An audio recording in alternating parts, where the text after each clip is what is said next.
Detajet e reja kanë dalë nga hetimet për vrasjen e 55 vjeçares Bardha Ziçi, e cila u qellua për vdekje me 9 korrik në Shkodër.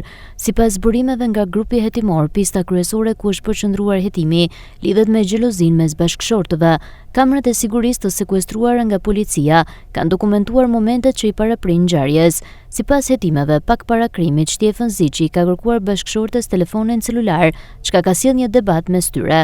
Pas konfliktit, 62 vjeçari dyshohet se është futur në banesë, ka marrë armën e gjahut që e posedonte me leje dhe ka qelluar 2 herë në drejtim të bashkëshortes, ndërsa një plumb ka rezultuar fatal për 55 vjeçaren.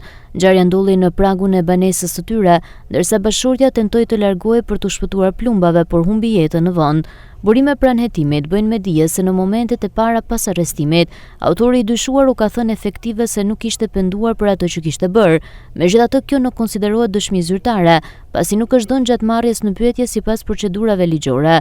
Edhe pse Shtjefën Ziçi nuk ka dhënë ende një deklarim zyrtar për shkak të gjendjes së rënduar emocionale, palambrojtëse pretendon se ngjarja është aksidentale.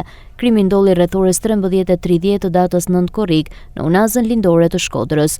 Çifti administronte një dyqan ushqimor pranë banesës dhe sipas hetimeve paraprake, debati nisi aty përpara se autori i dyshuar të merrte armën dhe të qëllonte ndaj bashkëshortes. Shtjefën dhe Bardha Ziçi ishin prindër të 2 fëmijëve, një djali që jeton në Kanada dhe një vajzë që shërben si oficere.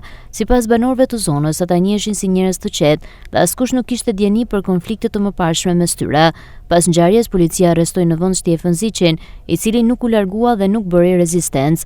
Gjithashtu sekuestrua arma e krimit, një armë gjahu me leje, si dhe kamerat e sigurisë në zonë, të cilat pritet të ndihmojnë në zbardhjen e plotë të dinamikës të kësaj ngjarje që tronditi Shkodrën.